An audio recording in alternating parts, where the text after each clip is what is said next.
Kristen yang diampu oleh Bapak Dosen Setrianto Tarapat. Saat ini saya akan membahas tentang materi hakikat strategi pembelajaran pendidikan agama Kristen. Dalam strategi pembelajaran ada 3 variabel yang perlu kita ketahui. Yang pertama yaitu kondisi pembelajaran, yang kedua yaitu strategi pembelajaran, dan yang ketiga yaitu hasil pembelajaran. Ketiga variabel strategi pembelajaran ini semuanya sangat berkaitan karena yang pertama kita ketahui yaitu kondisi. Mengapa dikatakan sangat berkaitan? Kondisi ini mempengaruhi terjadinya strategi pembelajaran, karena di dalam kondisi pembelajaran itu ada beberapa yang harus diperhatikan juga di dalamnya. Ada 3 pengelompokan kondisi pembelajaran ini. Yang pertama, membahas tentang bagaimana tujuan dari pembelajaran yang akan dicapai. Yang kedua itu ialah bagaimana karakteristik dari bidang studi untuk mendukung jalannya proses belajar mengajar. Kemudian yang ketiga yaitu karakteristik bagaimana memperhatikan karakteristik dari berbagai peserta didik, dari sifat pribadi-pribadi peserta didik, dari minat bakat dan kemampuan dari peserta didik itu. Kemudian yang kedua yaitu strategi pembelajaran. Strategi pembelajaran ini adalah cara yang dipakai untuk mencapai hasil belajar. Mengapa dikatakan demikian? Karena dalam strategi ini tersusun berbagai cara atau berbagai program-program kegiatan yang dipakai untuk mencapai hasil belajar. Dalam strategi pembelajaran ini dikelompokkan juga ke dalam 3 bagian.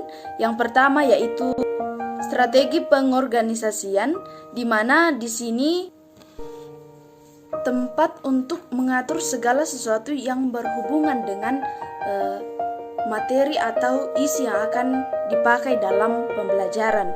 Kemudian yang kedua yaitu strategi penyampaian, di mana di sini diatur bagaimana cara guru atau pendidik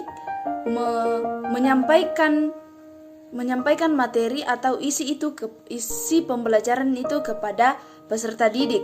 Kemudian yang ketiga yaitu strategi pengelolaan, di mana di sini strategi pengelolaan ini di mana di dalamnya terdapat cara yang dipakai untuk menata atau menyusun bagaimana siswa dan sistem pembelajaran lainnya. Misalnya dalam hal ini dapat kita katakan mengatur jadwal antara pembelajaran siswa antara mata pelajaran yang lain dengan mata pelajaran yang lainnya juga. Kemudian yang ketiga dari strategi pembelajaran yaitu hasil belajar. Hasil belajar ini adalah pengaruh yang didapat dari pembelajaran sebelumnya. Dalam hasil belajar ini di mana siswa sudah mampu mengaplikasikan apa yang telah dipelajari dari tenaga pendidik atau dari pendidik, apa yang telah diajarkan atau apa yang telah diberikan materi, isi atau materi yang telah diajarkan kepada mereka itu dapat berpengaruh bagi pribadi mereka. Itu yang dikatakan hasil pembelajaran atau hasil belajar. Kemudian yang kedua yang menjadi pembahasan kita yaitu hal-hal yang perlu diperhatikan dalam pembelajaran. Yang pertama yaitu pendekatan pembelajaran. Pendekatan pembelajaran ini sangat diperlukan dalam proses belajar mengajar. Mengapa? Karena dapat dikatakan bahwa pendekatan pembelajaran ini adalah sumber inspirasi dalam pembelajaran.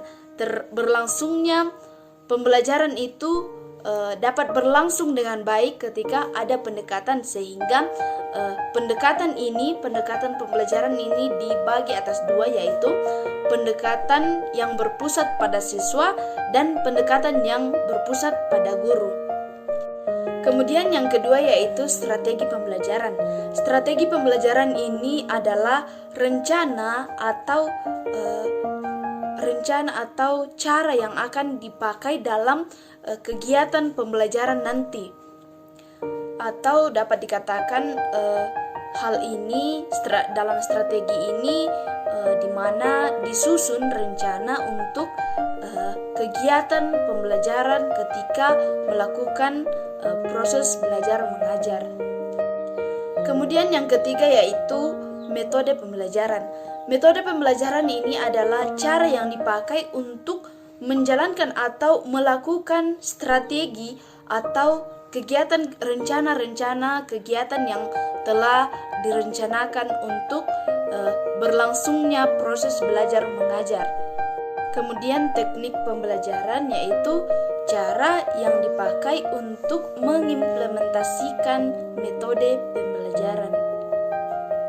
Kemudian yang terakhir yaitu model pembelajaran. Model pembelajaran ini adalah suatu perencanaan yang akan dipakai dalam kegiatan proses belajar mengajar atau dapat dikatakan model pembelajaran ini di mana tempat untuk menyediakan media yang akan dipakai dalam proses belajar mengajar sehingga proses belajar mengajar atau proses pembelajaran dapat berjalan dengan baik. Demikianlah materi yang dapat saya bawakan. Atas perhatian kita saya ucapkan terima kasih. Shalom, Tuhan Yesus memberkati.